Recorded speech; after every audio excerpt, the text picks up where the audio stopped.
interesting. It's actually on the slide. Okay, I'm going to take advantage of the slight hush that has fallen over the room there. We're a couple of minutes early, but I think let's make a start. Good evening, everyone. Thanks very much for coming. My name's Imran Mia. I'm going to be chairing tonight's discussion. I am the director of the Social Market Foundation, whose logo you see up there. We're a think tank based in London, and our job basically is to take research that's done at CAGE and to vulgarize it for the policy and sort of press audience in London. And we've successfully done that with the latest CAGE policy report, Understanding Happiness, which I think you'll all have a copy of on your seats. And so what we're going to do tonight is I'm going to allow each of our speakers around 10 minutes each to speak to their research.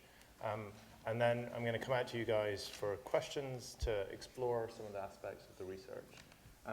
The theme is Understanding Happiness, which is also the title of the report. And basically what the report does is it brings together quite a long series of research papers which have been done here at the University of Warwick, most of them by people at this table, and gives you a sort of a summary of some of the key findings, but also sort of situates those findings within a wider discussion about what's been going on in terms of happiness economics. So it kind of works as a description of some new research, but also I think for people who are new to thinking about happiness economics, a kind of as a primer to this subject. The panelists are introduced briefly on that slide there, so I'm not going to kind of go through them in great detail. If you want longer biographies, then Google them, and you will find them very, very quickly. I think they all also have Twitter profiles, other than Daniel. So Google Daniel, check Twitter for the others. And Daniel's going to speak first. So Daniel, over to you. Thank you. I'll just approach it. By the way, what we do know from happiness research is that too much social media definitely damages your happiness. That's a genuine finding, so try and control that if you can. And in particular, I very much hope you get a chance to have a look at the report. We've done our absolute best to make it as interesting as possible, and as Imran said, it acts as a primer to happiness economics. So those of you who haven't come across this before, please take a look. And I wanted to thank especially Karen Brandon, who's sitting over there, who was the editor, and worked very closely with a group of academics who aren't always the best or the easiest people to work with to produce something as intelligible and as interesting as this. So thank you to Karen. What I thought I would do is I would spend a minute or so introducing the broader work that we do at CAGE on happiness, so perhaps to put the report into context and to give you a feel for the sort of things that we've been doing. So the report, of course, contains 3 pieces of work, but we do much more than that. So I think one thing we can do is we can break happiness down into 4 different strands. So the first might be an attempt to try and understand what influences national happiness. And that would include things like what I'm going to talk to you about in a minute, which is more about measuring happiness, but also includes some insights, I hope, into what drives happiness. But it would also include, say, Andrew Oswald's work on diet and how diet might affect national mood. We also flip this in the other direction and try and understand how happiness affects behavior. And a good example of that would be the work that I've done with Eugenio and with Andrew on happiness and productivity, in which we tried to understand how happier people behave in a workplace environment. We found that they're much more productive, and we tried to understand exactly why and how those changes take place. An important aspect of what we do at CAGE as well is in measuring happiness. And it's no surprise that if you think back at the origins of macroeconomics, the origins of macroeconomics, of proactive macroeconomic policy, coincide with the development of a measure of GNP, of GDP. So national income accounting and proactive macroeconomics go together, and that's because you can't really control something, you can't think about something unless you can measure it. This is a very important part of what we do. And finally, the impact on policy, something which Gus is going to talk a good deal about, is something that we're very interested in at CAGE. So I'm going to talk a little bit about measuring happiness and the part of the report that is on your chair, that you may be sitting on if you haven't noticed it. And I think that if you want to cast your mind back to the 1930s, the history of national income measurement, national income accounting, came out as a response to the Great Depression. So if you think about the 1930s, a period of misery, a period when people were looking around, they were seeing individuals in a great deal of poverty as a direct response of an economic disturbance. And one response to that was to try and begin measuring national income. The idea is if you can measure something, then you can respond to it. So if you think that it's drifting downwards, you can do something. And so you get the birth of proactive macroeconomic policy. And I think what I want to stress is that we're at a similar stage now. We're trying to understand a broader measure, something that perhaps captures things which national income does not. So even if you go back to national income accounting, the people who developed it, people like Simon Kuznets, for example, even at the very beginnings of this measurement, he talked about the limitations that national income has. It's not capturing everything we want if we want to look at true well-being. We're also going to want to include things which national income isn't going to get at. He talked about, for example, trying not to include military expenditure, or there being disservices, things that might make national income rise, but aren't necessarily going to be helping the well-being of people living in the economy. So I think it's a reasonable thing to say that we might want to measure happiness alongside income. But how are we going to do that? How are we going to do that through time? So the way we measure happiness right now is we ask people, how happy are you? And they give us an answer, and we try and build an index. But how are we going to measure happiness 200 years ago, 100 years ago? We can't go back in time and ask them, so we're going to have to do something a bit different. And our approach has been to borrow from a wide variety of different fields. So what we've learned from psychologists, for example, is that one way to get at the mood of individuals is not just to ask them, but to look at what they do, how they behave, and in particular, what they read. And that's the insight that we've drawn on the most. Now, if we believe that we can get at what people feel by looking at what they read, we could combine that with an explosion of big data. So we know, for example, that Google Books have digitized millions of books, hundreds of billions of words. So combine these two things, looking at what people read, the content of hundreds of billions of words worth of material stretching back centuries. We also believe that the market for books is very similar to many other markets in economics. Publishers act a little bit like middlemen. They're a bit like bankers. There's the great supply of books on one hand, and then there's a readership on the other, and they act to target books towards individuals who want to read those books. And if you put all of that together, we can start to build an index which measures happiness going back through time based on the mood that's present in books that have been published across the centuries. What we know is that this matches survey data really well. So where the two coincide, the 1970s, 80s, 90s, the two measures match extremely well. And that gives us the confidence to roll back our measure much further back than survey data can go. And I'm not going to dwell on this, but this is the raw data that our index produces for the UK. We've done this for 6 countries, and of course, we've filtered it and done all sorts of clever things with it, but this should give you an idea for just a general feel of what the index looks like. And you can see the great collapses in well-being that occur in World War I and World War II, and also a trend fall towards the winter of discontent in 1978-79. But just to give you a feel for what we're trying to, what comes out of our data, what we know is that in the short run, wars are incredibly devastating. That shouldn't be a surprise, but the scale of the effect is pretty dramatic. What is surprising is if you look to the long run, not the short run, individuals' happiness bounces back pretty quickly after big negative shocks like wars, which is not to lessen the importance of wars, because the stock of misery generated by those wars is pretty enormous. But one surprising thing is that income isn't particularly well correlated with happiness across the 2.5 centuries that we've looked at. What is very well correlated with it is longevity, particularly well correlated with it. And longevity we take to be a general measure of mortality. So what that's telling us is that if you want to understand long-run changes in happiness, you have to understand mortality and what governments have managed to do to reduce mortality and what governments have failed to do to reduce mortality. So direct policy ramification would be, if you want to tackle long-run happiness, look at things like road deaths, heart disease, things like that, things that are causing death, rather than focusing on small changes in income, for example. Final thing to say is that aspirations matter. It's not just the absolute levels of things. We know that happiness is a relative concept. How happy you are will depend upon how happy you were in the past and how happy you think you're going to be. It also depends on how happy you think the people around you are. So if you look at 1957, which is in the press a lot at the moment, as a date we talk about, part of that is looking back to World War II and thinking we're not in World War II anymore, the ration is over, and looking forward and thinking, well, the prospects in the future have to be better than prospects than what's happened in the past. So we know that aspirations is another important piece in the puzzle. Okay, I'll stop talking there and hand over to Eugenio, my colleague, who will talk a little bit more about our work. Thanks, Daniel.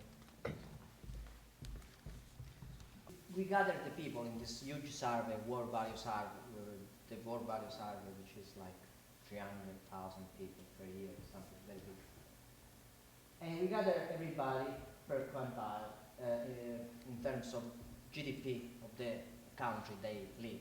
So here there are people living in poor country, typically African. Here are people living in the affluent countries, like United States.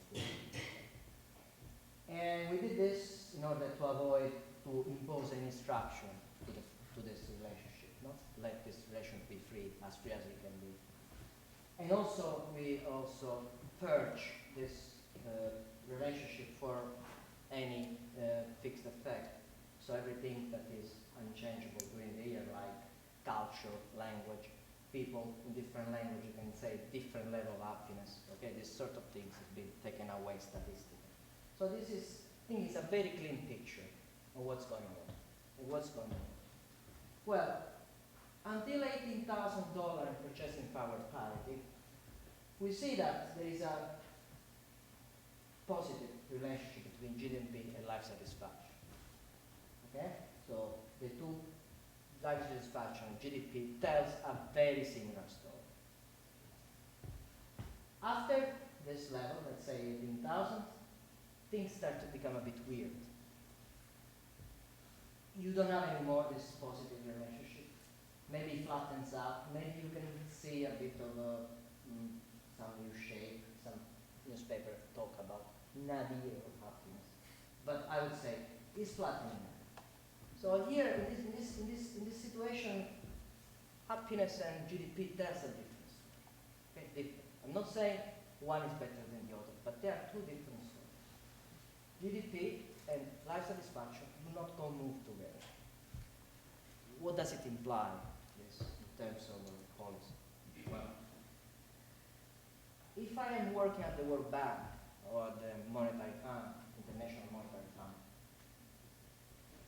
well, I wouldn't be too worried. They say, okay, fine, I look at GDP, more or less. When I increase the people's GDP, when I help to increase people's GDP, I will have to increase people's life satisfaction. Well, fine. But if instead of working at the World Bank or the FMI, I will work to, for example, to English Treasury, just by chance. For now, still the UK Treasury. Okay, sorry for that. I don't get these nuances. Sorry, I'm Italian. Okay, the UK Treasury. I would be a bit worried about looking only at GDP, because GDP doesn't go up with life satisfaction. This is the so-called Eastern paradox. Now, I'm not saying that life satisfaction, the GDP is not important, okay? That's a different thing. We could discuss later about it. But what is really important is to realize that GDP and life satisfaction here, at that point over, they say different things. They tell different stories. And probably we need to hear all of them. Now, there is another element that is more academic, but I think is interesting and is important. If I'm a neoclassical economist, our usual economist, the one people study in the textbook, I look at the area and say, okay, fine, we are getting right. People get richer, they get more happier, their utility increase. Here, no. After that point, there is something which is not really explained by using the normal neoclassical or usual theory. You need to use something different, which is called behavioral theory. And the behavioral theory says that people don't calculate their utility or their life satisfaction on level, absolute level, but on their level relative to something else. Utility here becomes a relative concept. And what matters is not very much how much you earn, but how much you earn with respect to Mr. Jones, okay? With respect to your neighbor. At this stage, you see that GDP increase, my wealth increase, Mr. Jones' wealth increase. Not a big deal. I'm not getting any more happy, okay? At this, when people are poorer, no, people are too busy to starve, to avoid starving. So they don't really pay attention to Mr. Jones. So in this respect, in this part of the curve, people seem to be more neoclassical. Okay? So this is the first paper I wanted to talk. The second paper is actually with Michela Redoano and Federica Liberi. Michela is here, maybe you can wait to show. And it's about the relationship between happiness, so an emotion, and voting. What we show here is, using the British House of panel, is that when people are happier, they tend to support the incumbent party, more likely to support the incumbent party. Okay, so if I'm less happy, I support the incumbent party less. If next year I become happier for some reason, I support the incumbent party. This is quite sizable. People more satisfied about their life increase their, they are 2% more likely to support the Prime Minister party. Now, 2% doesn't look huge, but it is big. It is big because we know that in some constituencies, very little margin can determine defeat and the victory. So it's a sizable amount. And what does it say? It says something important. That on top of that, it says something else. Even if you control for objective circumstances, like your income or your financial perception of financial situation, or everything you can measure, well, happiness still affects your voting behavior, which seems to suggest that the emotion in itself push people to vote for the incumbent in this case. So emotions play a role, and I say this is a bit scary, because it's difficult, right, to control emotions. So this is a bit scary. Maybe it's a failure of our democracy that we need to consider and take into account very seriously. Now let me conclude by, I say, why people should pay attention to the index of well-being? Well, policymakers can better target people's needs, like we show in the rich country, the most developed country. And politicians can get their jobs. So a good reason for them to pay attention to this. Thank you, Eugenio. So you started there by beginning to talk about some of the policy implications of happiness research. And our next panelist, Gus O'Donnell, I think is going to continue that theme. So over to you, Gus. I don't need that, actually. I will not be giving you death by PowerPoint. It's great to be here, back at the university that I actually studied at, first of all. Did my first economics degree here, where they taught me neoclassical economics, and basically what economics was about was maximizing utility, which is a function of income. If everyone's income goes up, then everyone's better. And society was simply a sum of everybody's income, so if you wanted to get society better, then you increased incomes. Straightforward, but wrong. It's good. I think this subject is a classic example where lots and lots of disciplines coming together can actually enhance this subject enormously, because you'll have seen already some aspects of health being talked about here, politics, which you talked about, there's psychology, there's behavioral aspects to this, and there's lots of other things. So when we put all of these disciplines together, I think we can make real progress. And I think the important part for me of this report will be trying to get as many different disciplines interested in this subject as possible, to take it out of a narrow sphere. So I've just come back from mostly a holiday in a country called Costa Rica. The thing about Costa Rica is it's fabulously happy. I've got the T-shirt which says they're the happiest country in the world, which actually technically is not true. But hey, we're in a post-truth world, so what the heck? But they are if you look at the World Happiness Reports, which I stress are worth a good look, then on life satisfaction, they come out very high. You mentioned about taking military spending out of GDP. Well, wouldn't make any difference to Costa Rica, because in 1948 they abolished their army. So they don't have any spending on military, which is interesting. And they do have a very equal distribution of income compared to others. So quite an interesting background. In terms of policy, I will go back to what Daniel said about measurement.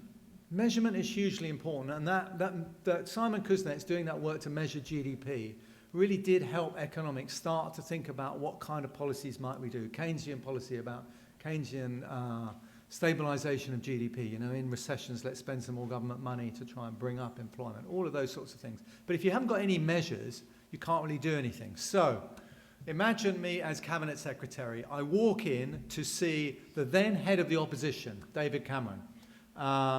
This is back in 2010, right? We have a system in our country where we can go and talk to the people who are the main opposition parties to talk about the kind of policies they'll institute when they go in. I thought we were going to have a kind of boring conversation about precisely how many special advisors in number 10 and all those sorts of things.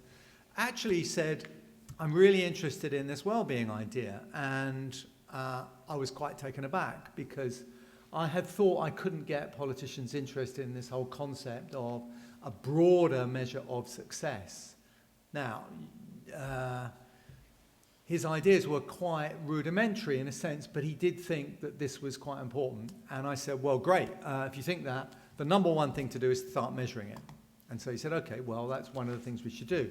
Then had a conversation with him and his special advisor, a guy called Steve Hilton, about behavioural stuff.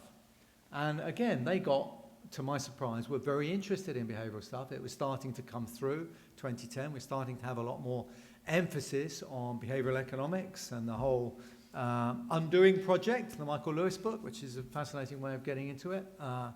And so the behavioural stuff was coming together, which was very interesting because behaviour change was, again, multidisciplinary, but a way of saying, actually, here's a way of influencing policy which isn't the kind of traditional, traditional policy levers are let's change interest rates or let's spend more money on health or education. Well, actually, the great thing in 2010 was, as the departing chief secretary had said, that envelope that he left for the new person, there's no money left, right? So we needed policies that would actually change things without spending any money. And actually, the thing about a lot of behavioural stuff is it's relatively cheap. So why would you want to change behaviour? And this is where the behaviouralists have, I think, slightly lost it, is you want to change behaviour to increase well-being. So the well-being stuff is absolutely fundamental to the behavioural stuff. And it's interesting that guys are getting Nobel Prizes for behavioural stuff, like Danny Kahneman, and actually, why do you want to change this? And if you read Danny's books, it's about well-being, even though Danny himself has moved all over the place on the whole well-being story. So I thought well-being is very important. I did a report at the Legatum Institute on well-being, where I got in some economists together, and David Halpern, who ran the Behavioural Insights team, to try and bring these things together. Angus Deaton was one of the people on that, and the next year, Angus gets the Nobel Prize in Economics. Now, that is a correlation, it is not causal. I didn't mention that particular piece of work, but I like to think that it shows that the world is understanding that this stuff matters a lot. So, measurement. We get the, fortunately being in government, you can do these things quite quickly. If you've got a Prime Minister that decides it's important, so the Office of National Statistics start measuring the 4 key things, life satisfaction, overall how worthwhile is your life, how happy were you yesterday, and anxiety levels. 4 elements which measure different aspects on different ways of thinking about happiness. They went around the country and talked to people about what mattered to them. And Andrew Osborne and I wrote a paper, which is mentioned in the report, about how you might think about bringing these things together. As was mentioned earlier, the interesting talk about well-being statistics is they're ultimately incredibly democratic. The point about industrial production is the ONS give you the number, right? Because someone's given it to them. Actually, subjective well-being numbers come from you. It's all of your estimates. And we add them all up. And we can't, muck around with them. And as you say, it's a bit scary. I have this theory now that Iceland basically caused Brexit because Iceland knocking England out of the Euro 2016. We're all deeply unhappy. And yes, it's not causal, but hey, we're unhappy, so we vote for Brexit. That's a new theory on Brexit, right? Probably haven't heard that one yet. So I think this... It was a Brexit. Huh? It was a Brexit as well.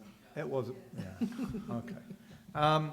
Indeed, it was definitely a Brexit, a really profound Brexit. Now, so measurement. So we got the 4 questions measured, and that's happening. And then the next part was, how do we get this to influence policy? And that's the kind of area where it starts to get difficult, because when you do traditional policy and you're looking at a policy to say, so is the introduction of a new drug worthwhile or not?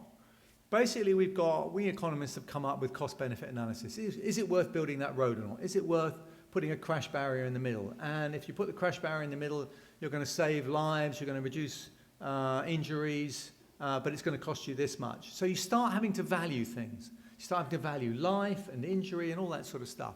And actually, if you really want to appraise, if it is a new drug worthwhile, well, what difference is it going to make? Well, it might give people 3 years more quality life. So you have quality adjusted life years to use. So you have all of this analysis, basically, fundamentally trying to get at the concept of, is it going to improve well-being?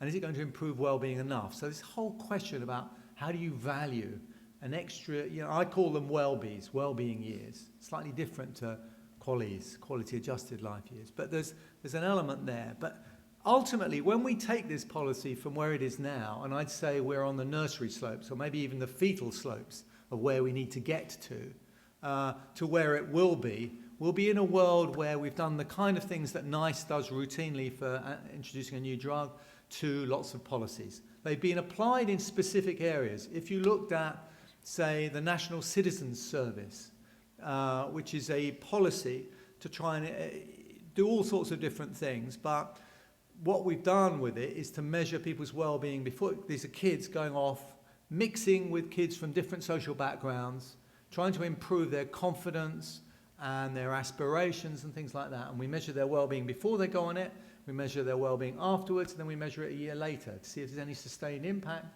And it's one of those policies that actually has turned out to have a big sustained impact on well-being. So that makes you think, okay, so if you do want to enhance the well-being of society, and you look at the things which influence well-being, as you say, employment, income at lower levels, lots of other things, relationships and all the rest of it, it gives you a policy agenda.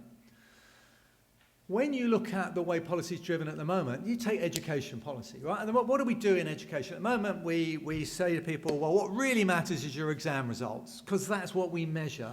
We measure it unbelievably in schools, right? We do lots and lots of A to C's at various levels, because we have this theory that if you get exam results, then you get good jobs and you earn a lot of money, and money is obviously very important. Actually, turns out it's not.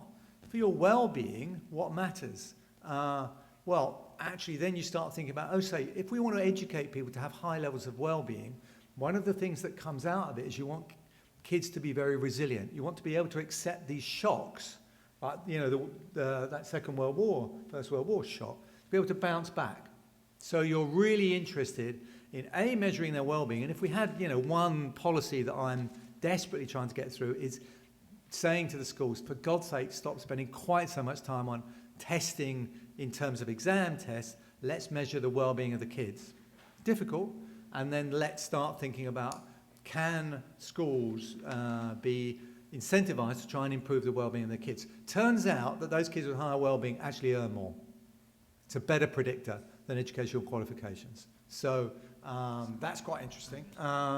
And obviously both go together to some extent. So that's the kind of thing in terms of education policy. If we went to policies on, say, Department of Work and Pensions, one of the things is, we're in an aging society, as you said, mortality really important. We are actually getting people up, 100-year life book, quite interesting on the fact that, people born now, probability more than 50% they'll live for over 100 years.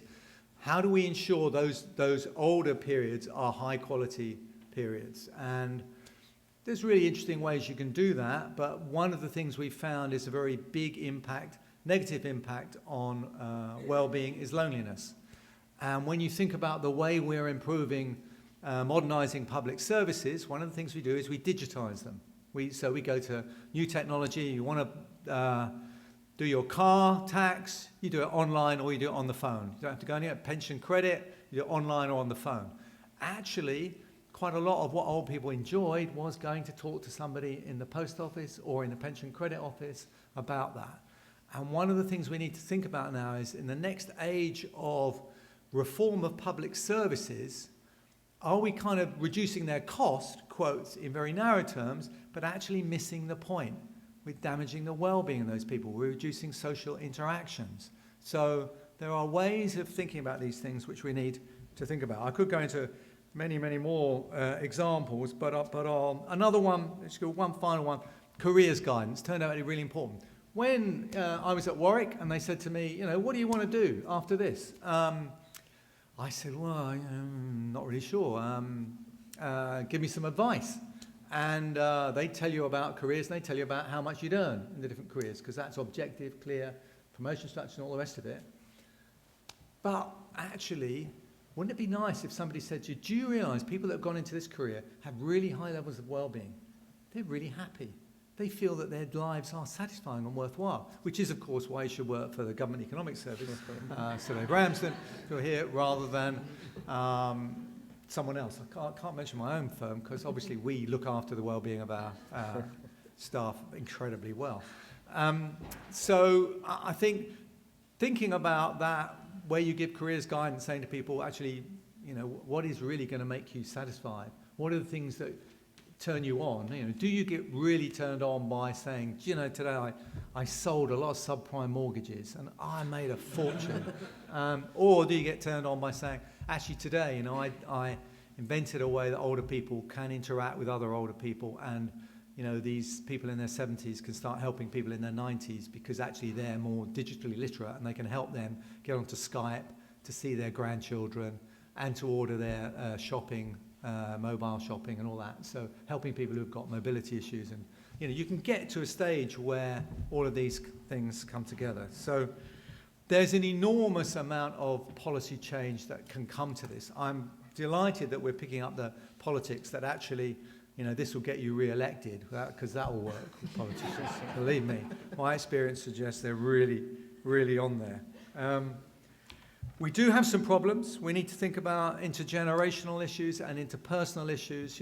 How much do we care about pushing the overall average level of well-being up, or is it inequality in well-being that we really care about? Personally, I think that taking the people who are really desperate and helping them has got to be the number one priority. What is it that we know about them? Nearly all, it's mental health problems. So, policy conclusion number one, one thing I keep bashing home to people is the health budget should be reallocated to spend more on mental health relative to physical health. Thank you. Got one supporter at least. And that would increase well-being quite dramatically. And we've now got some statements from government saying they give equality to these two things, but the money isn't there. And that will make a huge difference to, I think, well-being of society. So the other interesting fact, and it's just a correlation, is when you look at the Brexit vote, I'll end with this, and you look at those areas, because we have data by area. Most of the stuff written on why people voted for Brexit is, to my mind, just completely made up, because we don't know how people voted. We do know how areas voted. So when you look at the spatial data and you look at the areas that voted leave, most likely to vote leave, they're areas of very high inequality in well-being. Not inequality in income, inequality in well-being. And that's kind of something to think about in terms of why were people kind of feeling that the world had left them behind. And it wasn't just income, and if you try it with income, it won't work. So it's a fabulous future. We're not there yet, and I think in terms of David Cameron making that commitment to measurement, that's fantastic, because we'll get the data, we'll be able to do the analysis, do the research, work out what really works and what doesn't, and in the end, governments will catch up. I feel quite confident about that, but it will need the work of many disciplines coming together to actually start to say and demand of politicians that they start doing the kinds of policies that will actually make a real difference to the well-being of society. Thank you. Thank you, Gus. So Gus spoke for longer than his allotted time, but he used to be the head of the civil service during the time that I was a civil servant, so he used to be my boss's boss's boss's boss, so I couldn't quite bring myself to tell him to stop. Anyway, people seem to be enjoying it. I forgot to push the stopwatch button. We've lost the slide which introduces everyone, so in case people have forgotten, our final speaker, Sir Dave Ramsden, is the Chief Economic Advisor at the UK Treasury, and he's going to round off the discussion. Dave, over to you. Thanks, and Gus has been my boss at various times in my career, and I've got used to having to create space and time for him.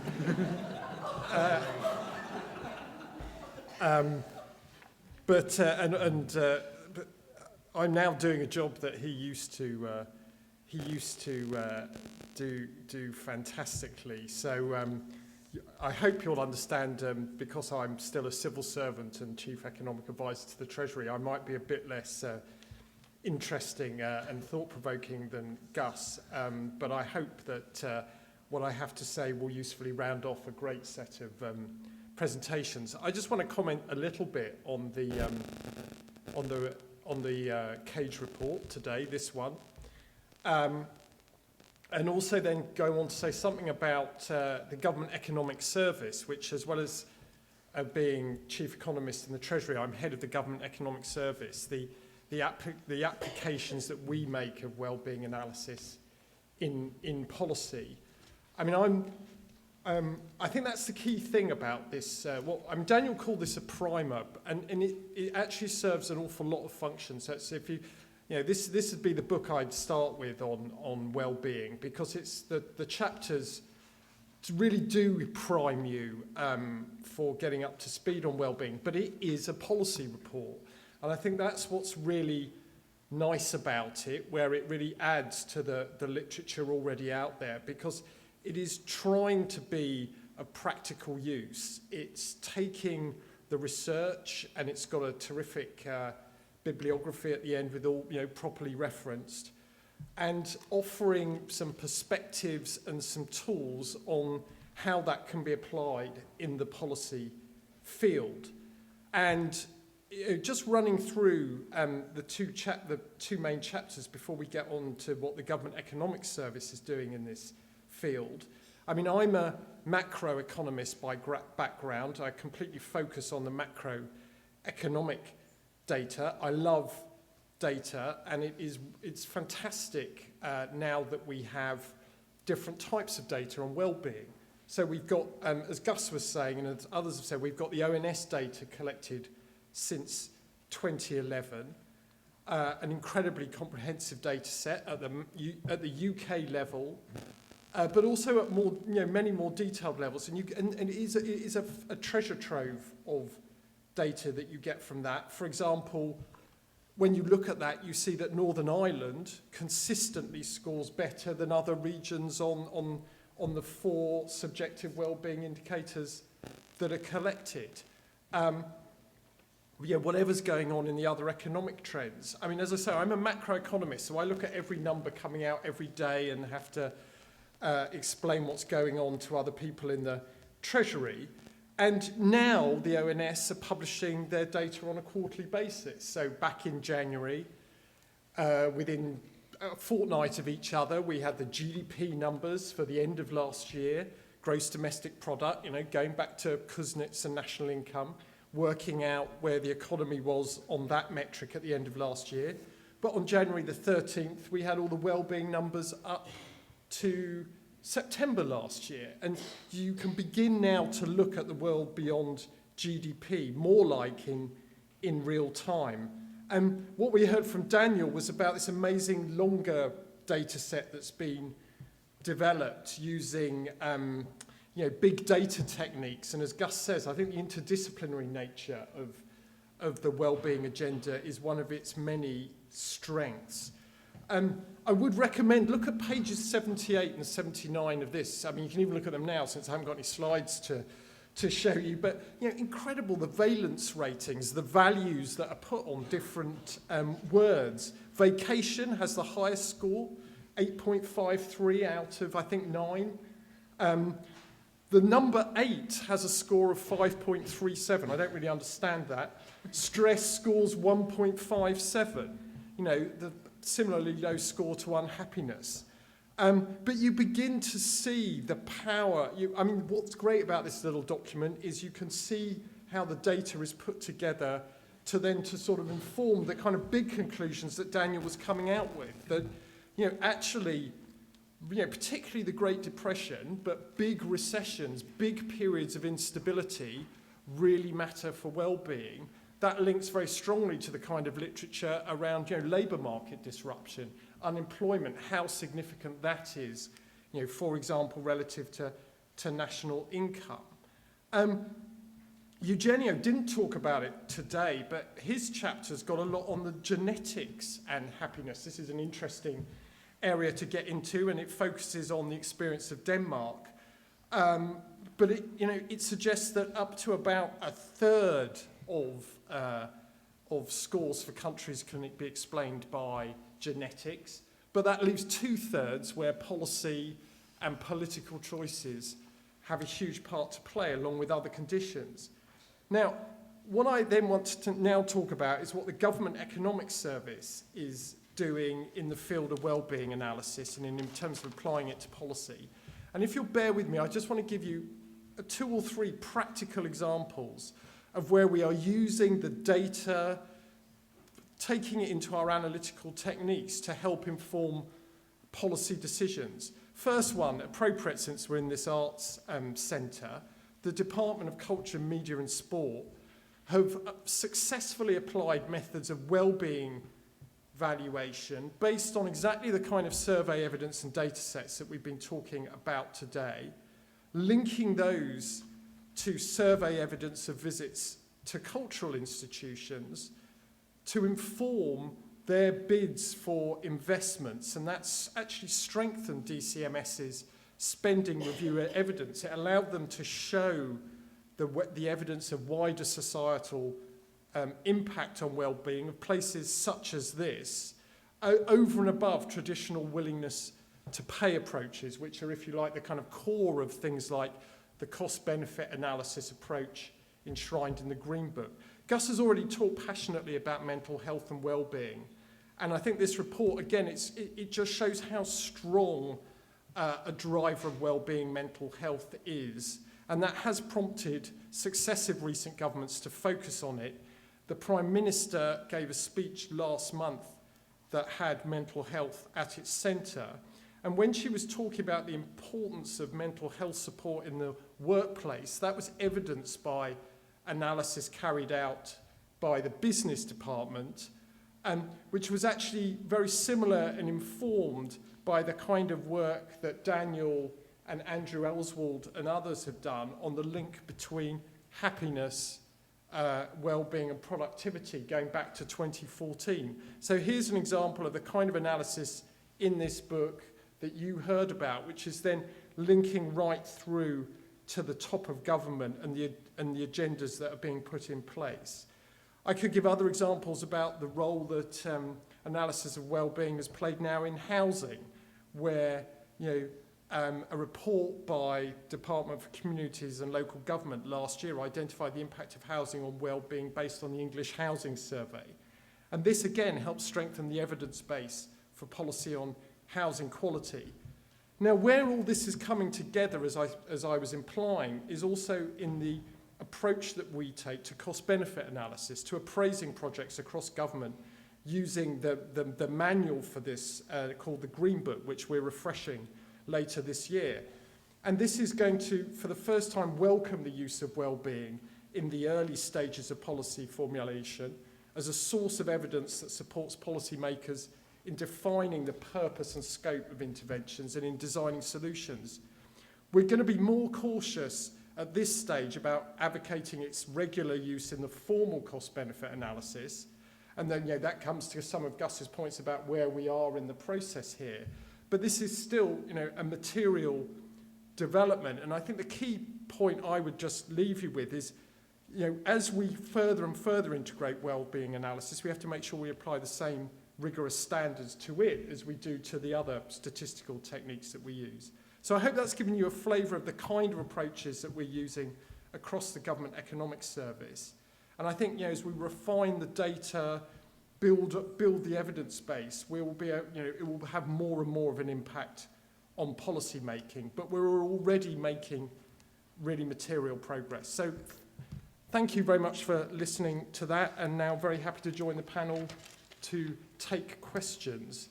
Also very conscious that the link earlier that was made between well-being and social media, because the last time I did one of these panels, I got back to my Twitter account to find that I had more notifications than I'd ever had in a single day. So anyway, so don't ask me any difficult questions, please. It's happened again. Thanks very much, Dave. So, as I said at the beginning, I'm going to come out to you for questions. There's one question that I won't resist asking myself, which I think is a question for our first three panelists. So, I think in all of your remarks, what we heard was you took the opportunity to make the case for happiness economics, for well-being economics, and absolutely you should. That's what we're here to discuss.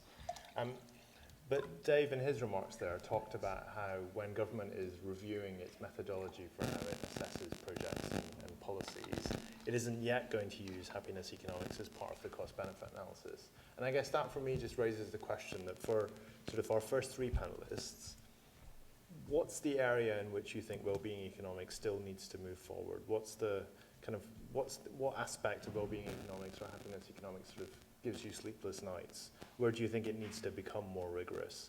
You sort of, you did lots of the cheerleading for this brand of economics. Where do you think it still has a way to go?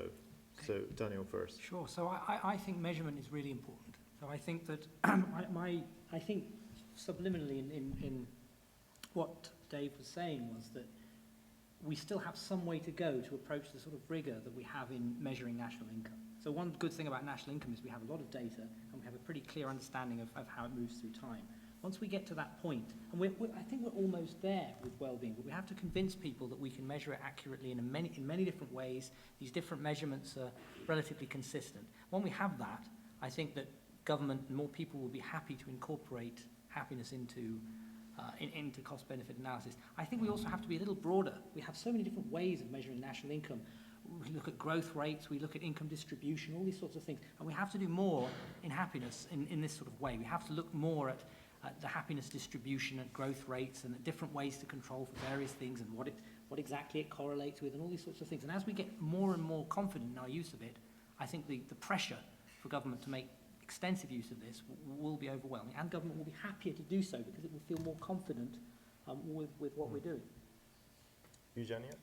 I think we have to be careful with index of well-being because the main problem at the moment is that they are good at measuring big shocks, but they are not particularly good at measuring small changing, like cancer research.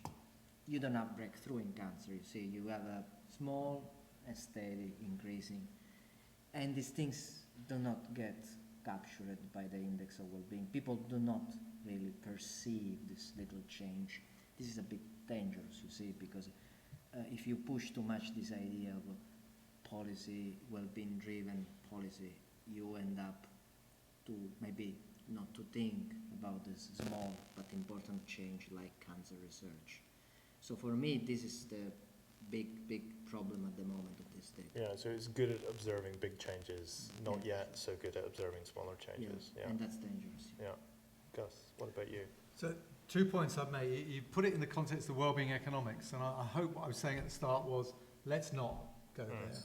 So it's a bit like behavioural economics. I made the point that it wasn't going to be the behavioural economics team, it was behavioural insights team, because we wanted it to be multidisciplinary. We wanted more than economists in there. Yeah. So I think it's about approach to well-being. I'd also say the thing about GDP is we got better and better at very accurately measuring something that isn't a welfare measure. So we've just changed GDP to add in prostitution and illegal drug activity. So if they go up, GDP goes up. This is a good welfare measure. We should stop doing volunteering, which isn't in there, and we should all take to the streets, right? This is crazy, right? So let's never think that we've got it right with GDP. The great thing about GDP is that we've got a long data series, and therefore we can do lots of time series analysis. And we've got countries where the UN has put down some laws, so there's relatively comparable numbers. OECD are trying to do the same for well-being, but that's why I said with David Cameron, the one thing, when we look at his legacy, probably won't be about Europe in a positive way, but the fact that he started measuring the well-being series, in 10, 20 years' time, we'll have great data. How does well-being vary over the economic cycle? We don't really know in the UK. I mean, we've got some data series, but I'd say, having one that's now got an official statistic classification, which ONS data has, And measuring that through time will give us some great data, and it's quite large sample sizes and it's proper. So I think that's why I agree with the point about, that's why I described it as the fetal slopes. You know, we need to be quite careful because we just haven't been doing this for long enough. Thank you. Okay, over to you. Questions from the floor, please. Yeah, one back there. Go ahead. I'm completely sold that GDP is not happiness. It probably wasn't, never meant to be happiness in the first place. It's a quantitative measure, and we're not sure how to increase GDP for sure. But I heard what happiness is important, is not correlated with GDP. And that's great. How do you increase happiness? So how would you say to a politician, what's a policy that would increase happiness? Or somebody was mentioning kindergarten, or teach people how do you do that, and what are the main points to emphasize to, as a policy implication of this happiness? So the question was about how do you actually go about increasing happiness? What do we know about what policy measures or other things work in terms of increasing happiness? Let me try and capture another couple of questions before I come back to the panel. If you'd like to come in. Yeah, so a couple over here. This gentleman first, in the blue shirt. Yeah. Just to bring a more kind of a global angle to the story. So basically, one thing is quite tangible in the report, which is more intimately related to well-being, is like healthcare. But when we see emerging economies like China, India, South Asia, huge population. So there are two challenges. First one is at policy level, healthcare or well-being is not a priority at all. I mean, always more economic growth, maybe more roads, more infrastructure. So that's it. I think it's not going to happen. And the second thing is the behavioral aspect. So it's a demand side as well. For instance, not good diet, I mean, the availability of proper food, and so on. So how is it? What kind of implication would you draw from these countries, and where these emerging world should go basically? Because right now the picture is, I think, seriously bleak. Okay, no, thank you. Very interesting question. So the question is essentially about what does thinking about well-being, what does it suggest, and for low-income countries in particular, what does it suggest for the kind of choices that they should be making in policy terms? All our questioners so far have been male, so I'd quite like to change that. So if you're waiting to ask a question and you are male, you might not get picked. And please, others, could they volunteer questions? So I'm going to come to the panel. Dave, can I start with you?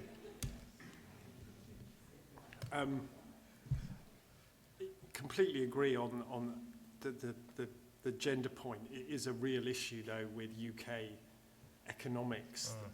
As I've been saying repeatedly in my time in this role, the facts are that 2/3 of UK economists are men and 1/3 are women, whereas obviously this panel it's 100%. And I'd happily give up my place for the really tricky questions if there's any woman who'd like to come on the panel. Yes, yeah. We were talking earlier. That would be fantastic.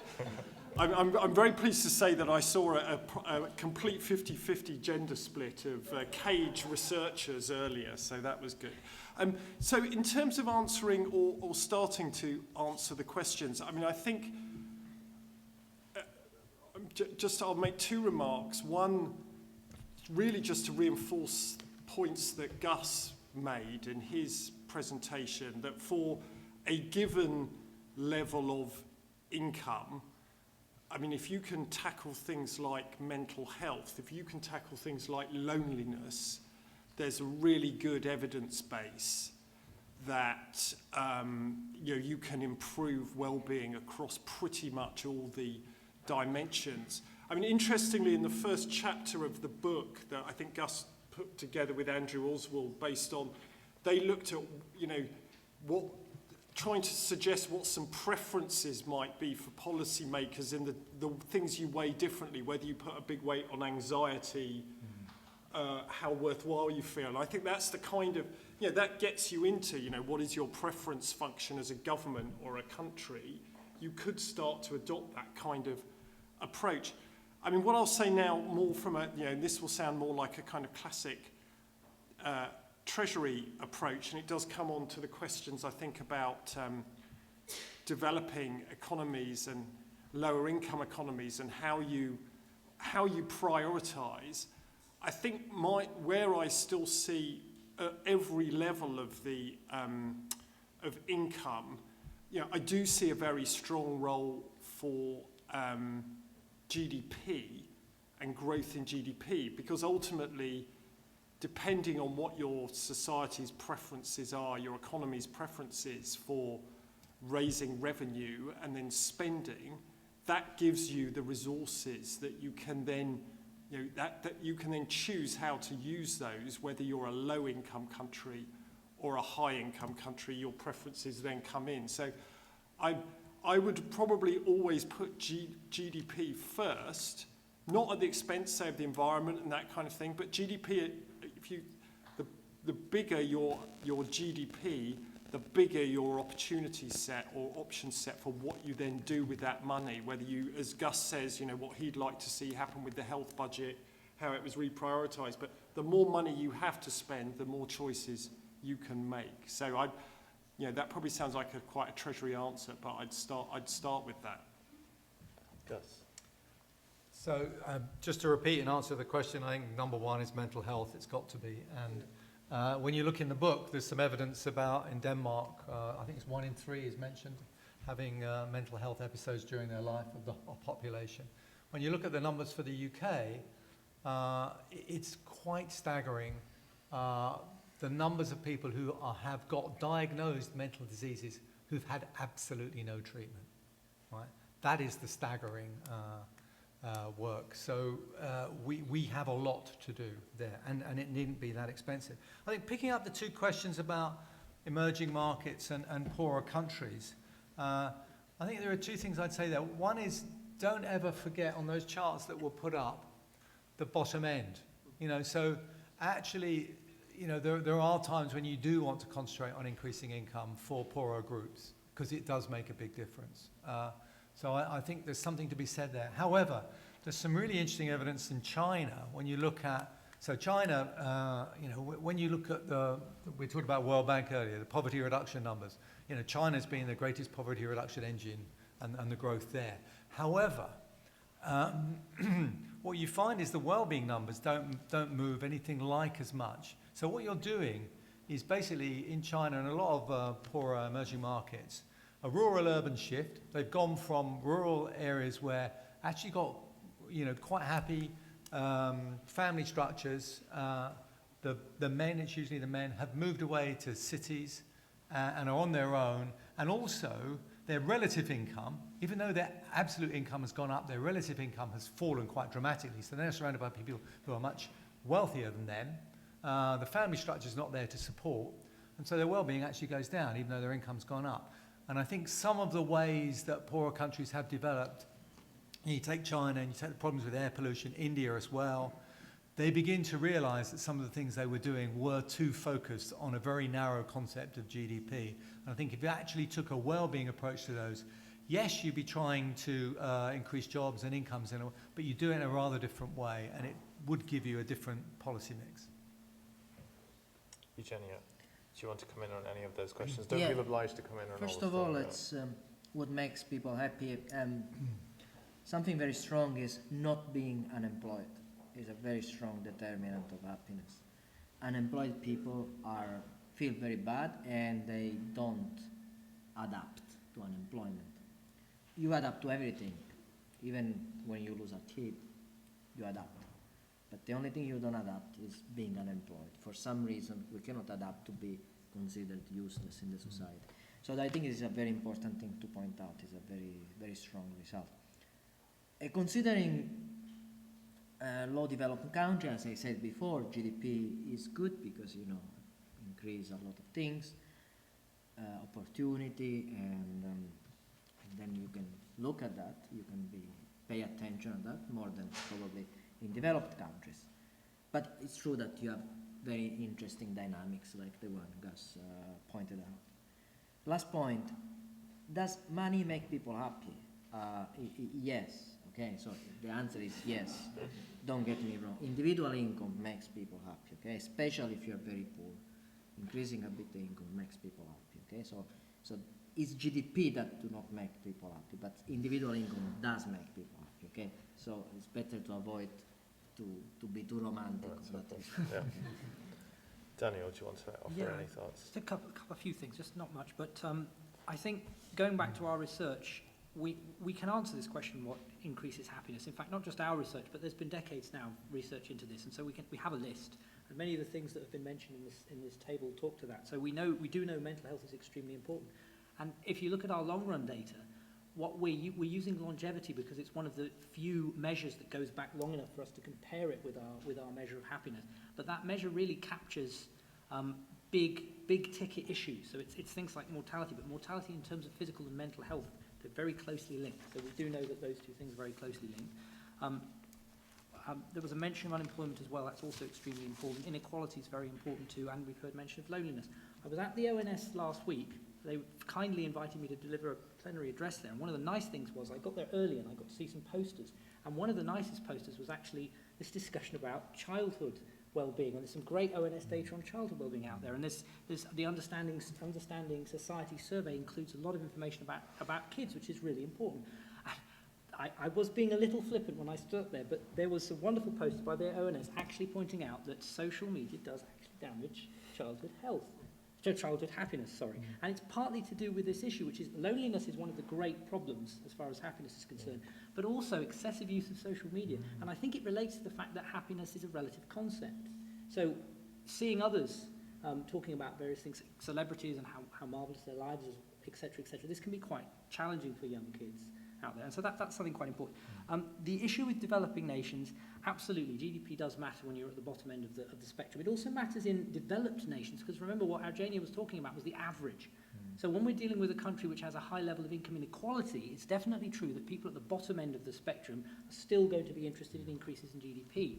So I think one of the nice things that's happened recently, maybe people like Thomas Piketty are very important in this, is perhaps shifting the focus away from the average and looking at the bottom end of the distribution. Because when you're dealing with widening levels of inequality, it's not necessarily the national average that matters.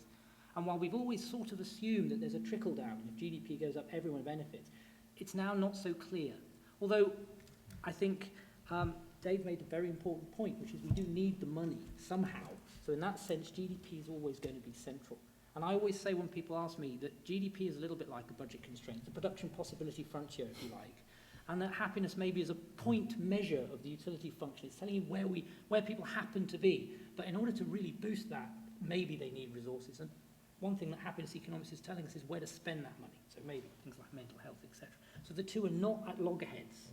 They really should be moving together. Okay, and that's definitely the case for developing nations, and even the case for nations that are sort of beyond that point on the curve too. Thank you. Right, I'm going to come back out to you for some more questions. Vera. So let me be a little bit provocative. First thing about the gender balance. If we didn't have events in the evening and I'm on the clock, I'm paying £1 for every 5 minutes that are going on here, then we might have more mothers here as well. So, but back to the topic. So you have measured happiness, or you have talked about happiness in very different ways, right? So you said happiness, you said satisfaction, you said personal well-being. And from my perspective, all these things are very different things, right? Satisfaction is different from happiness and from well-being. And so maybe we also have to distinguish how we measure these kind of different aspects of personal well-being. And that was not talked about at all, and also not, I didn't see it at least in how we measure happiness. The other thing is, and that's even more provocative, I think, is to what end? Why do we want people to be happy, right? So you need to tell me, right? We are measuring happiness, but why? What is happiness increasing on average, right? Is it increasing GDP, or is it increasing, do people like to go to work more often, or do they like working more? You know, there's a huge kind of endogeneity issue here going on. You say, okay, unemployment makes me more happy, but also being more happy is probably reversely related to not being unemployed and trying to find work and so on. So it's not just the endogeneity issue that I'm talking about. But I really want to know why we are interested in people being satisfied and happy from a more general, economic, general societal point of view. So basically, if I might paraphrase, you think these guys are cheating by running lots of different ways of talking about happiness together and sort of grouping it all as kind of one measure, whereas actually there might be lots of very, very different things going on. Some more questions? Yep, go ahead. We've talked a lot about, I guess, what you call official sources of data, so ONS data is talked about a lot. I'm a little bit interested in what you might call unofficial sources of data, so there's so many things going on out there that impact on the well-being of individuals and communities. Is there a role for this kind of data and evidence in measuring well-being and using it for policy making, and how might that be actually implemented? Great. Thank you very much.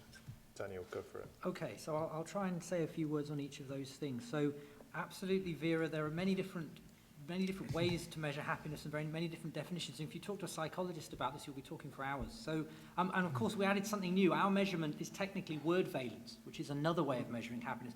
But I think there are two things. Many of these measures are very, very highly correlated. So our measure, which is looking at words in text, correlates very closely with measures of life satisfaction. But we know that in some domains, they're all correlated. In other domains, they drift apart. And particularly when you're thinking about the difference between the short run and the long run. So I think there's probably one of the most useful divisions is to think about instantaneous or short run versus your entire life. And many of the questions that we have in surveys get at both of these things. And I actually think it's possible to tackle them independently. So you can think about that in terms of the way I divided it up. There are some things which we know have a powerful short-run impact and some things which have a powerful long-run impact. And you have to consider both because, of course, in the long run, we're all dead, as Keynes said. But also, I think of happiness also as a stock. So if you have a brief period of intense unhappiness, that is just as important as a long period of slightly suboptimal unhappiness, if you like. So there's a role for looking at these measures as independent targets for policy. Why is happiness important? Well, I'm not going to say I think that's self-evident, but I think happiness is almost by definition what many people would like to maximize. It's almost the same as utility, not quite. I mean, it's almost the same. But possibly if you believe Aristotle, maybe it's the meaning of life. Right? I mean, Confucius, Aristotle. So in a sense, if it's not happiness, what else is it? So you could say, well, what about caring about other people, for example? But then warm glow. We know that if that's important to you, that will give you personal happiness too. So if you care about others, that can be reflected in it. Maybe that's not enough, but luckily we have many different ways of measuring happiness, as you also pointed out. So some of those, at least some of those, I hope you'll think will be quite important. Okay, so there was another question, which was, let me tackle the data question. Are the unofficial measures of well-being useful? Well, actually, our measure is sort of that. So what we're doing is we're using big data. So big data, if you don't know it, is two things. One is it's an enormous quantity. So when I mentioned hundreds of billions of words, that has to be described as big in any serious way. But the other beautiful thing about big data is it's a sort of side effect. So the stuff that people do on the internet in terms of collecting data isn't designed to generate well-being data, but as a side effect, we can use that data to generate it. So we can look at other things too. We can look at blogs, we can look at tweets, we can look at Facebook, and we can try and work out how happy people are by using those sorts of measures. So those are unofficial. I think they're useful, but the problem is they have to be dealt with in quite a rigorous and consistent way, because of course, as we know, if there are many different sorts of data out there, then you can select which one you want to demonstrate or prove something. So we've got to be very careful that people aren't allowed the freedom to abuse the great variety of data that's out there. The final issue about culture, I could pass that on to Raja. Yeah, no, I was going to suggest that Eugenio takes that one. That's fine. Yeah. Okay, cultural effect, yes, there are pervasive cultural effect. In fact, my first slide, the one is we use a technique, fixed effect, to take away the effect of culture. Because, some culture, they declare themselves happier, some culture less. For example, South American, they tend to say that they are extremely happy. And, might be a bit the effect of the culture, while breeds tend to be a bit more understated. Actually, the very rich breeds, they never say are they level 10, the lowest level. They just, you know, it's very interesting. The last level of happiness, for example, is happiness measured by 1 and 10. The highest income quintile of breeds, they never say 10. You know, it is very strong. That actually is very impressive. That's culture. But I would like to say something about measurement. Effectively, you can easily characterize the question on well-being on more emotional and more rational, okay, in a scale, and then mix between the two. So there are several questions. One, they measure more an emotional well-being, another is more evaluative well-being. And in this respect, I'm impressed because the English government is measuring all a battery of a question of well-being, so which is pretty impressive. So I'm very pleased about that. Another point about Vera's endogeneity. We have a paper with Daniel and Andrew Oswald showing, in fact, that you can run from happiness to productivity, and it seems to be an effect. If you're happy, you're more energized, you're more productive, which is a very important point.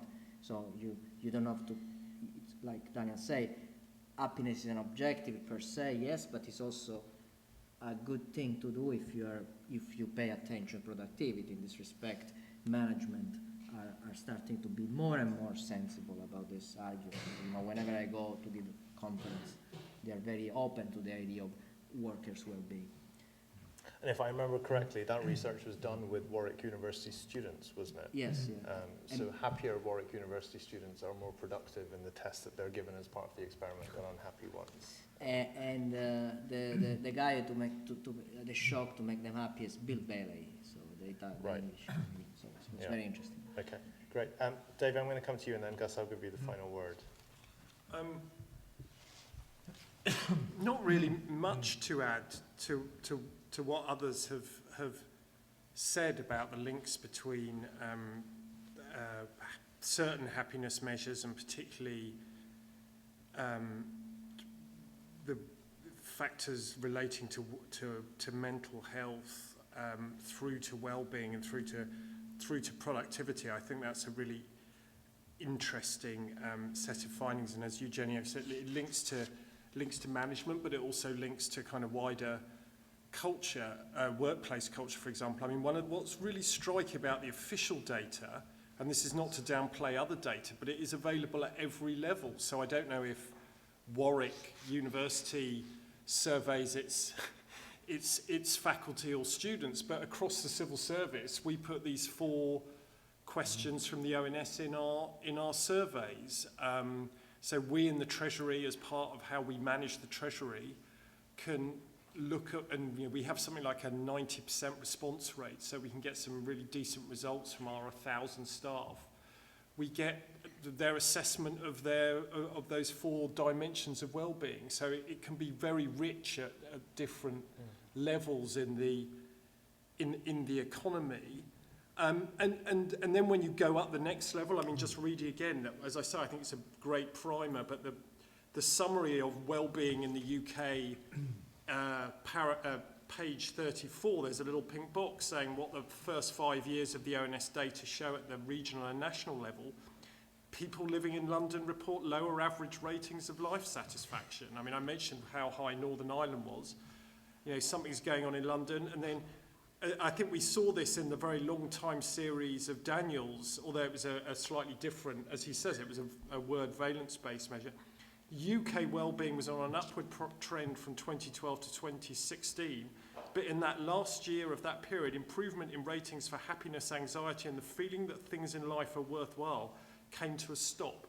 Now, you know, who know, as a macroeconomist, I'd be interested, you know, is there anything material happening there, or is it just a fluctuation in the data, and that's why we need more and more data to understand these things. But I think back to Vera's point, you know, there is actually quite a different, you know, you can put different values on these different measures, you can create new measures, but also, as others have said, you can just come back to the kind of essence of what life is about. And you know, and see that well-being is mapping across to that in a way that GDP just isn't for any individual. You know, I don't measure myself by my contribution to GDP. I measure myself by my sense of well-being on different dimensions.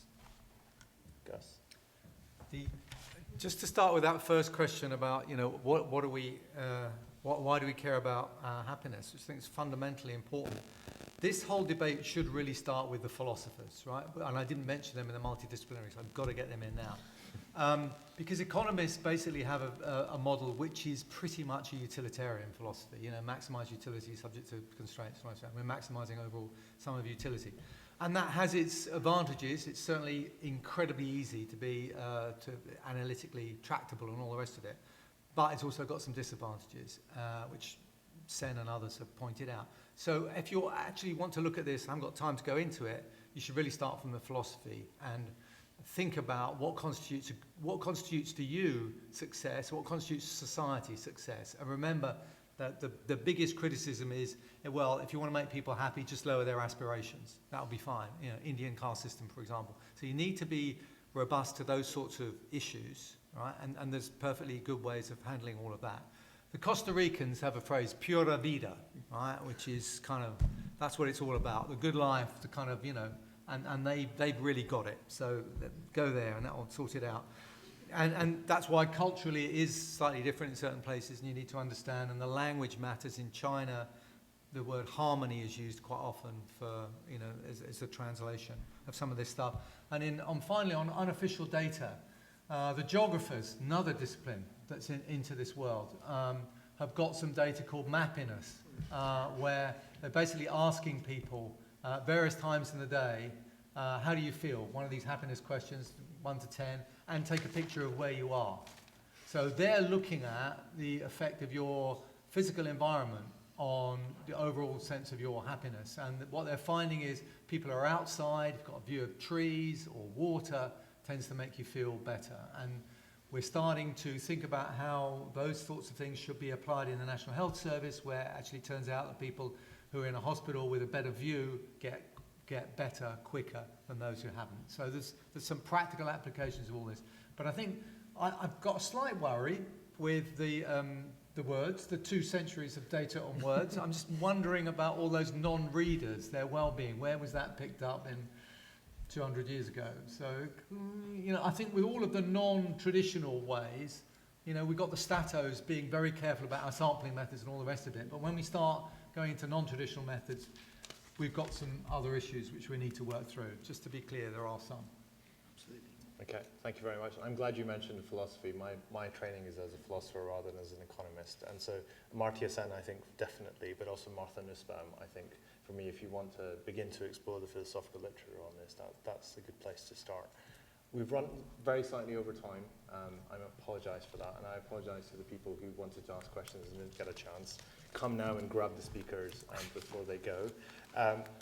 Thank you very much to everybody for coming, and please join me in thanking our panelists.